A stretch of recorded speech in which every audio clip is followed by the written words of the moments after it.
ಕರ್ನಾಟಕದ ಪ್ರಥಮ ಸಾಮ್ರಾಜ್ಯ ಕದಂಬ ವಂಶದ ಸಂಸ್ಥಾಪಕ ಮಯೂರ ವರ್ಮ ಹುಟ್ಟಿದ ಊರಿದು. ಶರಣೆ ಅಕ್ಕಮಹಾದೇವಿಯ ಜನ್ಮಸ್ಥಳ ಇರೋದು ಇದೇ ತಾಲೂಕಿನಲ್ಲಿ. ಇದು ಜಿಲ್ಲೆಯ ಭತ್ತದ ಕಣಜ ಎಂದೇ ಕರೆಯಲಾಗುತ್ತದೆ. ಇಲ್ಲಿಯೇ ನಾಟ್ಯರಾಣಿ ಶಾಂತಲೆಯ ತವರೂರು ಕೂಡ ಇರೋದು. ಹಾಗೆಯೇ ಕರ್ನಾಟಕಕ್ಕೆ 4 ಬಾರಿ ಮುಖ್ಯಮಂತ್ರಿ ಕೊಟ್ಟ ಹೆಮ್ಮೆ ಈ ತಾಲೂಕಿಗಿದೆ. ಇಷ್ಟೆಲ್ಲ ಮಹಾನುಭಾವರಿಗೆ ಜನ್ಮ ನೀಡಿದ, ಜೀವನ ನೀಡಿದ ಈ ತಾಲೂಕು ಯಾವುದೆಂದು ನೀವು ಯೋಚಿಸುತ್ತಿರಬಹುದು. ಹೌದು ಸ್ನೇಹಿತರೆ, ಅದುವೇ ಶಿವಶರಣೆಯರ ನಾಡು ಶಿಕಾರಿಪುರ. ಬನ್ನಿ ಸ್ನೇಹಿತರೆ, ಇವತ್ತಿನ ಈ ವಿಡಿಯೋದಲ್ಲಿ ನಿಮಗೆ ಶಿಕಾರಿಪುರದ ಕೆಲವು ಆಶ್ಚರ್ಯ ಕುತೂಹಲಕಾರಿ ವಿಷಯಗಳನ್ನು ಹೇಳಕ್ಕೆ ಹೋಗ್ತಾ ಇದ್ದೀನಿ. ಒಂದು ವೇಳೆ ನೀವು ಈ ಚಾನಲನ್ನು ಇನ್ನೂ ಸಬ್ಸ್ಕ್ರೈಬ್ ಮಾಡದೇ ಇದ್ದರೆ ದಯವಿಟ್ಟು ಈಗಲೇ ಸಬ್ಸ್ಕ್ರೈಬ್ ಮಾಡಿ, ಜೊತೆಗೆ ಬೆಲ್ ಐಕನ್ ಕೂಡ ಪ್ರೆಸ್ ಮಾಡಿ.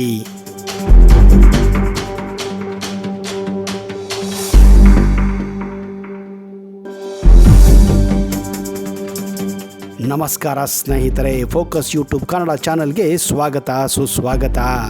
ಶಿಕಾರಿಪುರವು ಶಿವಮೊಗ್ಗ ಜಿಲ್ಲೆಯ ಒಂದು ತಾಲೂಕು ಕೇಂದ್ರ ಮತ್ತು ತಾಲೂಕಿನ ಆಡಳಿತ ಕೇಂದ್ರ ಕೂಡ. ಇದು ಕರ್ನಾಟಕದ ಅರೆಮಲೆನಾಡು ಭಾಗದಲ್ಲಿರುವ ಒಂದು ಅದ್ಭುತ ಪಟ್ಟಣವಾಗಿದೆ. ಶಿವಮೊಗ್ಗ ನಗರ ವಾಯುವ್ಯಕ್ಕೆ 52 ಕಿಲೋಮೀಟರ್ ದೂರದಲ್ಲಿ ಕುಮದ್ವತಿ ನದಿಯ ಬಲದಂಡೆ ಮೇಲಿದೆ ಈ ಅದ್ಭುತ ಪಟ್ಟಣ. ಈ ತಾಲೂಕು ಮಲೆನಾಡು ಮತ್ತು ಮೈದಾನಗಳ ಮಧ್ಯೆ ಪ್ರದೇಶವಾಗಿರುವುದರಿಂದ ತಾಲೂಕಿನ ಪಶ್ಚಿಮ ಭಾಗದಲ್ಲಿ ದಟ್ಟ ಕಾಡುಗಳು, ಪೂರ್ವದ ಕಡೆ ತೆಳುವಾದ ಕುರುಚಲು ಕಾಡು ಕಂಡುಬರುತ್ತದೆ.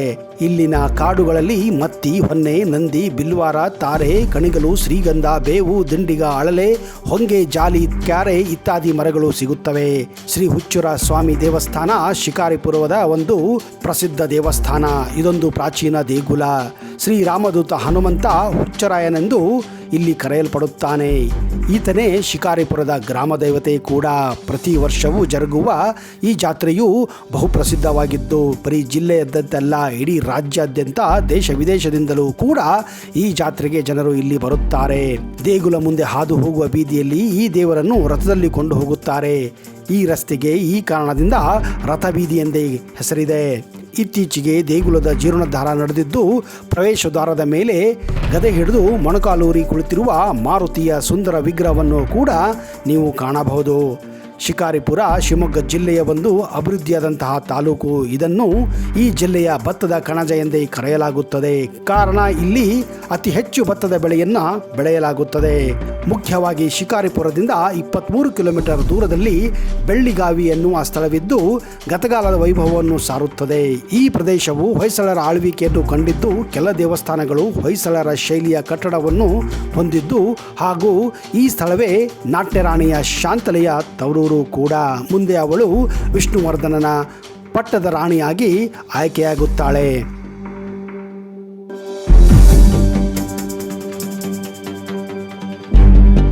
ಇಲ್ಲಿ ಕೇದಾರೇಶ್ವರ, ಅಮರನಾಥೇಶ್ವರ ದೇವಾಲಯ ಹಾಗೂ ಇನ್ನಿತರ ಪ್ರಸಿದ್ಧ ದೇವಸ್ಥಾನಗಳು ಕೂಡ ಇವೆ.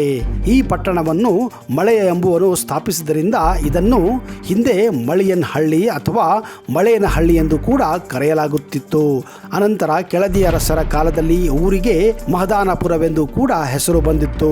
ಆದರೆ ಕಾಲಕ್ರಮೇಣ ಕಾಡು ಪ್ರಾಣಿಗಳ ಶಿಕಾರಿಗೆ ಇದು ಉತ್ತಮ ಸ್ಥಳವಾಗಿದ್ದರಿಂದ ಕೆಳದಿ ಅರಸರ ಕಾಲದಲ್ಲಿ ಇದಕ್ಕೆ ಶಿಕಾರಿಪುರ ಎಂದು ಹೆಸರು ಬಂತೆಂದು ಪ್ರತೀತಿ ಇದೆ. ಇಲ್ಲಿ ಒಂದು ಹಳೆಯ ಕೋಟೆ ಮತ್ತು ವೀರಾಂಜನೇಯ ಭವ್ಯ ಮೂರ್ತಿ ಇರುವ ಹುಚ್ಚರಾಯಸ್ವಾಮಿ ದೇವಾಲಯವಿದೆ. ಈ ದೇವಾಲಯದ ಕಂಬಗಳು ದ್ರಾವಿಡ ಮತ್ತು ಹೊಯ್ಸಳ ಶೈಲಿಯಲ್ಲಿವೆ. ಕೈಸಾಳೆಯಲ್ಲಿರುವ ದೇವಾಲಯದ ಹಳೆಯ ವಿಗ್ರಹಕ್ಕೆ ಬೆಳ್ಳಿ ಕಿರೀಟವಿದ್ದು ಅದರಲ್ಲಿ ಕಂಠಿ ಇರುವ ನರಸರಾಜ ಒಡೆಯರ್ ಎಂಬ ನಾಮಾಂಕಿತ ಕೂಡ ಇದೆ. ಈ ತಾಲೂಕಿಗೆ ಅಂಜನಪುರ ಜಲಾಶಯದಿಂದ ಕುಮದ್ವತಿ ನದಿಯ ಉಪನದಿ ಸಾಲೂರು ಹಳ್ಳಕ್ಕೆ ಅಡ್ಡಲಾಗಿ ಕಟ್ಟಿರುವ ಅಂಬ್ಲಿಗೋಳ ಜಲಾಶಯದಿಂದಲೂ ತಾಲೂಕಿನ ಅಂಚಿನಲ್ಲಿರುವ ಮದಗದ ಕೆರೆಯಿಂದಲೂ ನೀರಾವರಿಯ ಸಂಪರ್ಕ ಇದೆ. ಶಿಕಾರಿಪುರದ ವಾಯುವಿನಲ್ಲಿ 14 ಕಿಲೋಮೀಟರ್ ದೂರದಲ್ಲಿ ಉಡತಡಿ ಗ್ರಾಮವಿದೆ. ಇದು ಅಕ್ಕಮಹಾದೇವಿಯ ಜನ್ಮಸ್ಥಳವೆಂದು ನಂಬಲಾಗಿದೆ. ಇಲ್ಲಿಯೇ ಗುರುಲಿಂಗ ಚನ್ನಮಲ್ಲಿಕಾರ್ಜುನ ಮಠ, ಚನ್ನಮಲ್ಲಿಕಾರ್ಜುನ ದೇವಾಲಯ, 1973ರಲ್ಲಿ ಕಟ್ಟಿರುವ ಅಕ್ಕಮಹಾದೇವಿಯ ದೇವಾಲಯ ಕೂಡ ಇದೆ.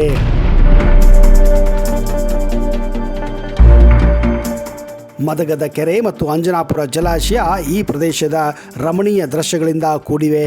ಇಲ್ಲಿರುವ ಪ್ರಸಿದ್ಧ ದತ್ತ ಮಂದಿರವನ್ನ ಶ್ರೀ ಕೇವಾಲಾನಂದರೆಂಬ ಸನ್ಯಾಸಿಗಳು 70ರ ದಶಕದಲ್ಲಿ ಸ್ಥಾಪಿಸಿದರು.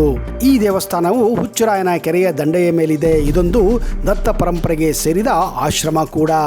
ಇಲ್ಲಿ ಶ್ರೀ ಶಾರದೆ, ಶ್ರೀ ಶಂಕರಾಚಾರ್ಯ ಮತ್ತು ಶ್ರೀ ದತ್ತಾತ್ರೇಯ ಬಿಳಿ ಶಿಲೆಗಳ ವಿಗ್ರಹಗಳಿವೆ ಮತ್ತು ಸ್ವಾಮಿಗಳ ಸಮಾಧಿಯು ಕೂಡ ನೀವು ಕಾಣಬಹುದು.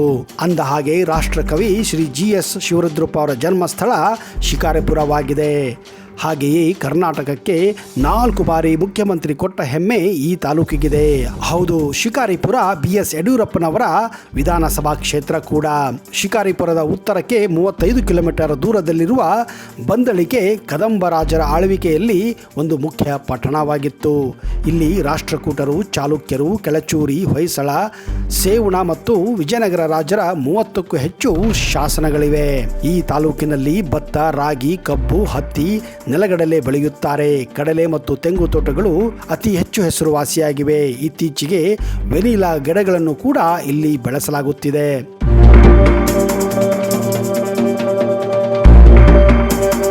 ಇತ್ತೀಚೆಗೆ ಇಲ್ಲಿಯ ಅಂಜನಾಪುರ ಗಾರ್ಡನ್ ಅತ್ಯಂತ ಹೆಸರುವಾಸಿಯಾಗಿದೆ. ಒಂದು ಕಡೆ ಈಸೂರು ದಂಗೆ ಸಮಯದಲ್ಲಿ ಹೋರಾಟಗಾರರನ್ನು ಅಣಿಗೆ ಹಾಕುತ್ತಿರುವ ಕಲಾಕೃತಿ, ಮತ್ತೊಂದೆಡೆ ಸಾಲುಗಟ್ಟಿ ನಿಂತಿರುವ ಎತ್ತಿನ ಬಂಡಿಗಳ ದೃಶ್ಯ, ಇನ್ನೊಂದೆಡೆ ಗ್ರಾಮೀಣ ಹಾಗೂ ಕೃಷಿ ಬದುಕಿನ ಅನಾವರಣ. ಈ ಅದ್ಭುತ ಕಲಾಕೃತಿಗಳು ಕಂಡುಬರುವುದು ಶಿಕಾರಿಪುರ ತಾಲೂಕಿನ ಅಂಜನಾಪುರ ಗಾರ್ಡನ್ನಲ್ಲಿ ಮಾತ್ರ. ಈ ಗಾರ್ಡನ್ ಒಳ ಹೊಕ್ಕರೆ ನಿಮಗೆ ಇತಿಹಾಸ ಪುಸ್ತಕ ತಿರುವು ಹಾಕಿದ ಅನುಭವ ಆಗುತ್ತದೆ. ರೈತಾಪಿ ಬದುಕು, ಗ್ರಾಮೀಣ ಪರಿಸರ, ಕ್ರೀಡೆ, ಹೋರಾಟ, ಸಂಪೂರ್ಣ ಹಳ್ಳಿ ಚಿತ್ರಣ ಇಲ್ಲಿ ತೆರೆದುಕೊಂಡಿದೆ. ಅಷ್ಟೇ ಅಲ್ಲದೆ ಬ್ರಿಟಿಷ್ ಭಾರತದಲ್ಲಿ ಮೊದಲು ಸ್ವಾತಂತ್ರ್ಯ ಘೋಷಿಸಿಕೊಂಡು ಇಡೀ ದೇಶವನ್ನೇ ಬೆರಗುಗೊಳಿಸಿದ್ದ ಈಸೂರು ದಂಗೆ ಮತ್ತು ವೀರಮರಣವನ್ನು ಒಪ್ಪಿದ ರೈತರ ಸಾಹಸಗಾಥೆ ಈ ಅಂಜನಾಪುರ ಉದ್ಯಾನವನದಲ್ಲಿ ನೀವು ಕಾಣಬಹುದು. ಈ ಗಾರ್ಡನನ್ನು 4 ವರ್ಷಗಳ ಹಿಂದೆ ಲೋಕಾರ್ಪಣೆಯಾಗಿದ್ದು BS ಯಡಿಯೂರಪ್ಪ ಅವರ ಪ್ರತಿಕೃತಿಯನ್ನು ಕೂಡ ನೀವು ಇಲ್ಲಿ ಕಾಣಬಹುದು.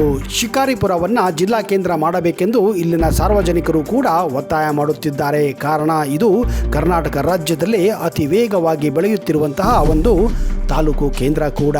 ಅಂದ ಹಾಗೆ ಶಿಕಾರಿಪುರ ಜಿಲ್ಲಾ ಕೇಂದ್ರವಾದಂತಹ ಶಿವಮೊಗ್ಗದಿಂದ 52 ಕಿಲೋಮೀಟರ್ ದೂರದಲ್ಲಿದ್ದರೆ, ಉತ್ತರ ಕರ್ನಾಟಕದ ಅವಳಿ ನಗರಗಳಾದಂತಹ ಹುಬ್ಬಳ್ಳಿ, ಧಾರವಾಡದಿಂದ 180 ಕಿಲೋಮೀಟರ್ ದೂರದಲ್ಲಿದೆ. ಹಾಗೆಯೇ ದಾವಣಗೆರೆಯಿಂದ 90 ಕಿಲೋಮೀಟರ್ ದೂರದಲ್ಲಿದ್ದರೆ, ರಾಜ್ಯದ ರಾಜಧಾನಿ ಬೆಂಗಳೂರಿನಿಂದ ಸುಮಾರು 353 ಕಿಲೋಮೀಟರ್ ದೂರದಲ್ಲಿದೆ. ಸ್ನೇಹಿತರೆ, ಒಂದು ವೇಳೆ ನೀವು ಶಿವಮೊಗ್ಗ, ದಾವಣಗೆರೆ, ಸಾಗರ, ಸೊರಬಕ್ಕೆ ಹೋದರೆ ದಯವಿಟ್ಟು ಶಿಕಾರಿಪುರಕ್ಕೂ ಕೂಡ ಭೇಟಿ ಕೊಡಿ. ಅಲ್ಲಿ ನಾನು ಹೇಳಿರುವ ಈ ಹಲವಾರು ಪ್ರಸಿದ್ಧ ಪ್ರವಾಸಿ ಸ್ಥಳಗಳಿಗೂ ಕೂಡ ನೀವು ಭೇಟಿ ಕೊಡಬಹುದು. ಅಲ್ಲಿಯವರೆಗೆ ಜೈ ಹಿಂದ್, ಜೈ Karnataka, and you better take care.